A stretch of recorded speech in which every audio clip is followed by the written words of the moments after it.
We had full moon on our first launch attempt, and it was pretty full the rest of the time. Made a pretty spectacular evening for us every night.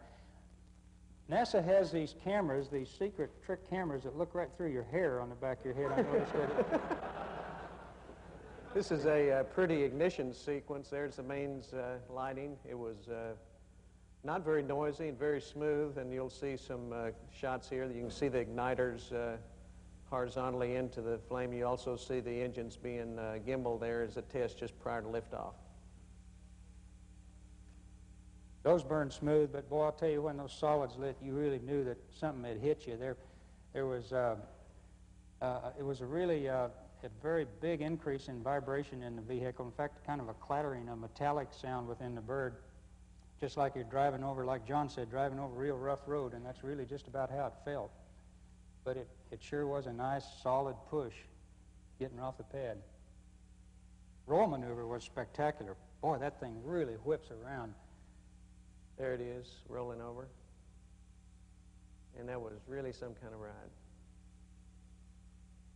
And as Joe said, it just seemed like a rattling of the whole spacecraft when the solids were burning.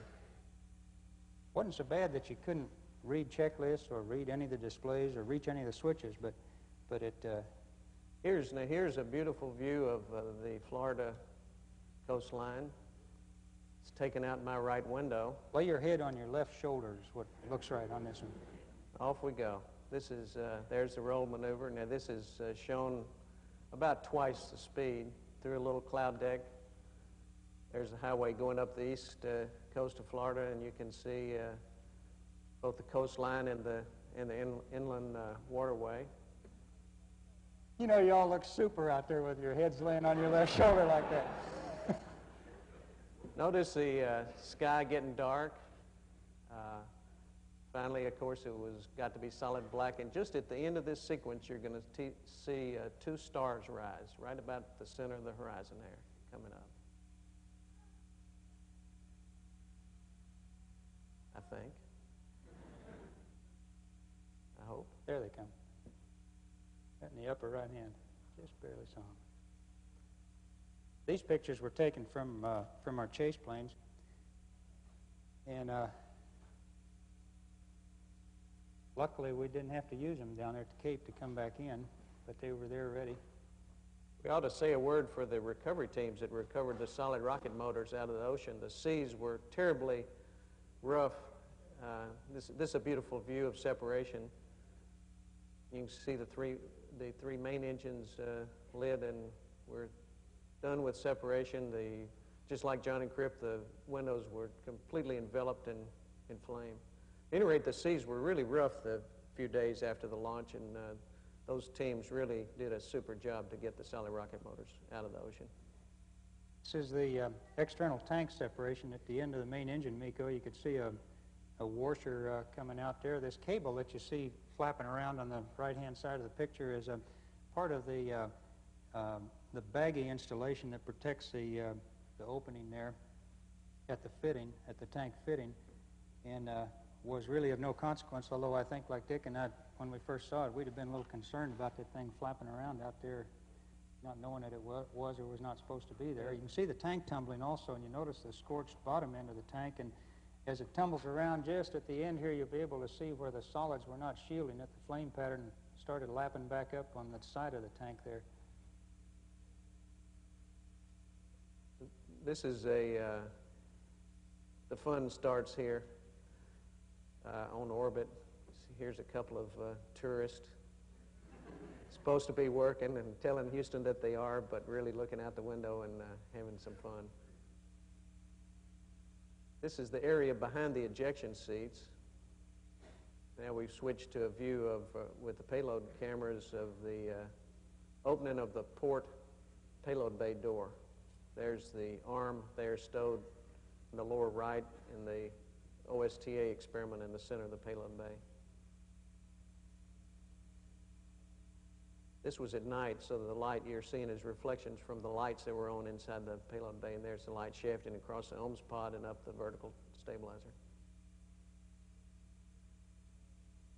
Center of the payload bay here is the OSTA pallet, and in the upper center, moving to the upper center of the picture now is the Sur-A antenna, one of the major experiments on the OSTA palette.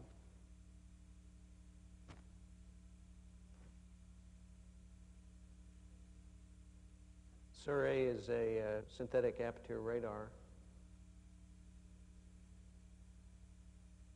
This was really a beautiful sight, seeing the experiments in the payload bay and then looking up there and seeing the Earth.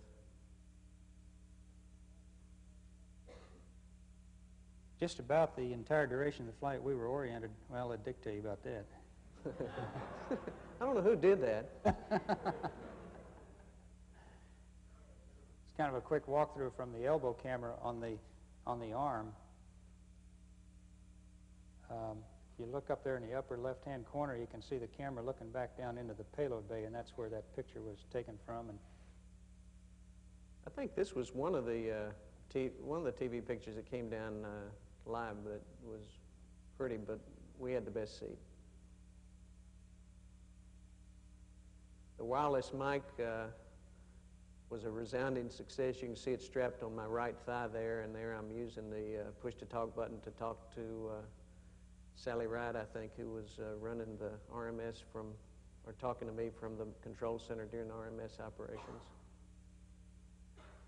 And as Joe said, this is a kind of a short tour of the orbiter from the elbow camera on the RMS. RMS was really smooth. In all the modes we tested it, it was just no surprises from the simulator, and we did a maneuver. Both of us did a maneuver up to the grapple fixture.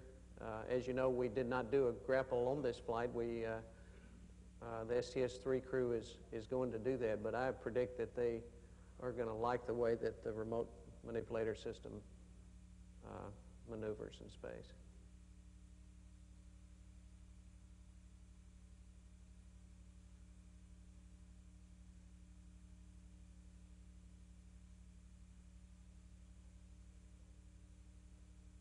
Just like all the people that have gone before us, we found that one of the big problems was housekeeping and managing books, and pencils would float by, and you'd go down the middeck and there'd be a camera out in the middle, or anything that we hadn't tucked away we'd find quickly. I think Dick is getting ready to cradle the arm now. In this sequence, you'll see how he straightens the arm out, get it into position to bring it down into to cradle it. One of the cradle sequences that came down live, as a matter of fact, we have a short clip of it here, tends to make you think that the arm is kind of goosey, and I'll show it to you here, but actually is just that was not the primary mode, and it was one of the tests that we did. Actually, it was very, very smooth. And also, you can see the saddles that the arm sits in there in this picture. They actually roll out from at the first of the flight, and they were kind of rough when we tested them down at the Cape, but they were very smooth in zero-G. This is the view that I was talking about. This is what we call the direct mode of the RMS. But the single mode is the mode that eventually will be used operationally, and this just proved that there are alternate ways to cradle.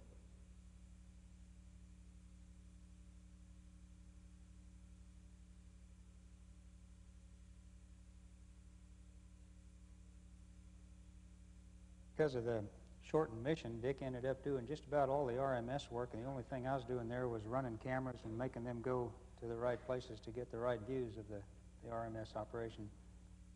We didn't have much time during the mission to get planned television and planned photography inside the spacecraft. As a matter of fact, of the 850 pictures of the Earth that we took, I'm sure that 800 of them were taken after we put Houston to bed. But one thing we did do one night was, it's all in how you look at it. One thing we did do was Joe set up a TV camera down in the middeck, and we just let it run for a while while we ate our meal and did some things, and we just thought we'd show you how much fun it is in zero-G, and just as easy. I found in this particular scene that I was just tall enough so that my feet could touch the ceiling and my head could just touch that water tank, and I could stay there all day, upside down or right side up, whichever. Notice the checklist out there in the middle of the middeck.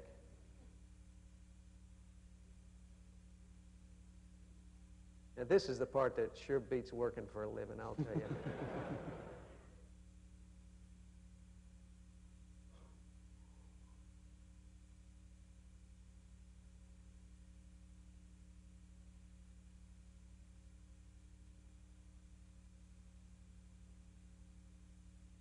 Just like a couple of porpoises or something swimming around.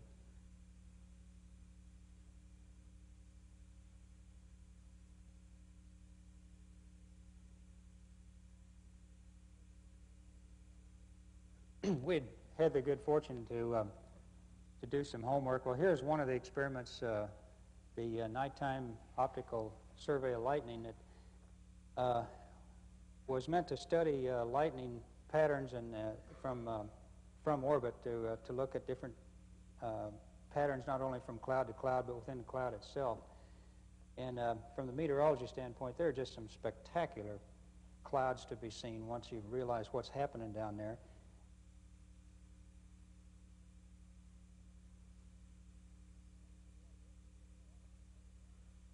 Those of you out at Edwards or were watching, you notice these white puffs coming out. We were not attempting to write Burma shave, although Dick and I've talked about it beforehand.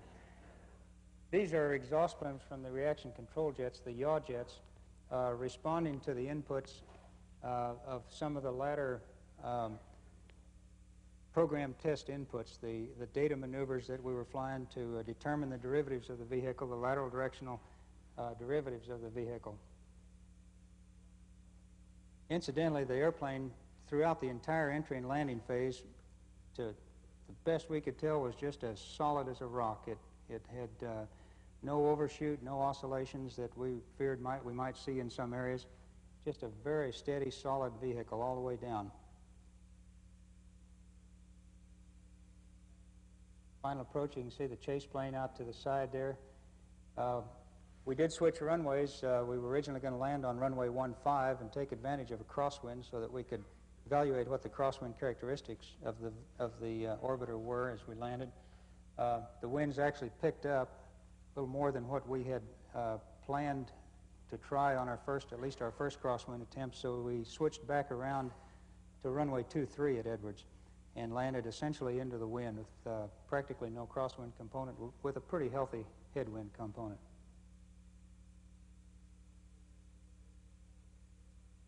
Columbia has very little tile damage after this flight, which we think is really marvelous for a vehicle this size and on only the second flight. That's not going to be a major problem in the turnaround.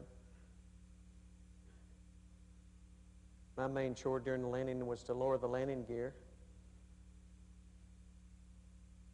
which incidentally went down right on time. And all the way. And all the way. There's a chase which did super jobs.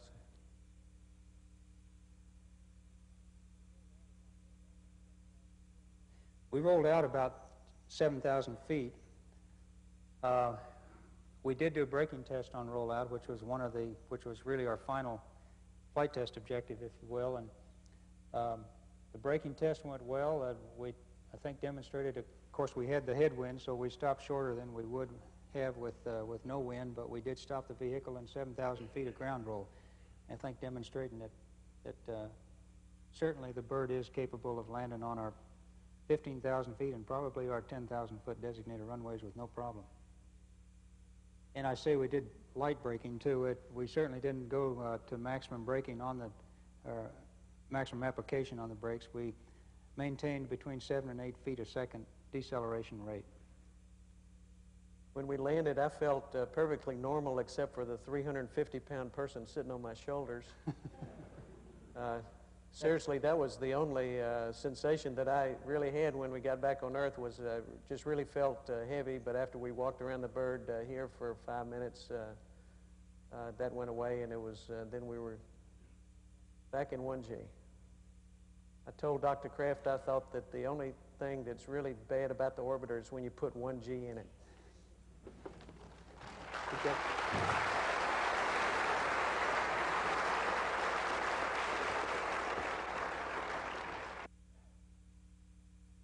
A nice solid push getting off the pad. Roll maneuver was spectacular. Boy, that thing really whips around. There it is, rolling over. And that was really some kind of ride. And as Joe said, it just seemed like a rattling of the whole spacecraft when the solids were burning.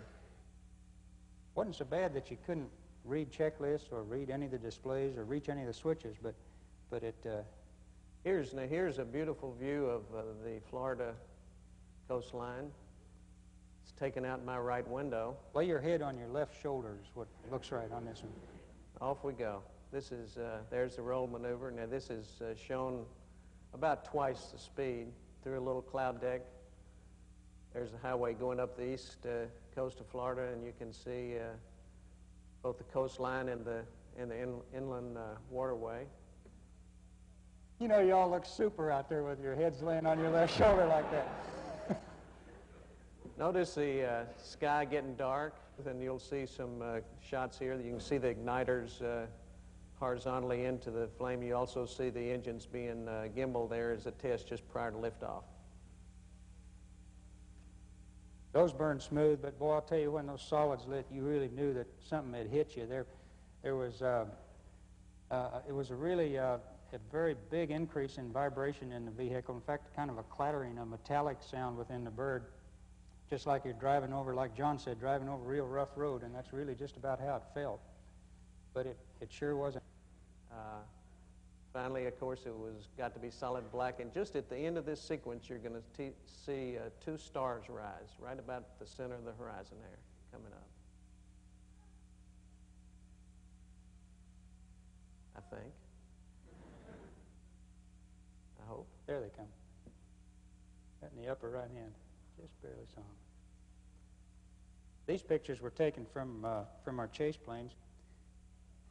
And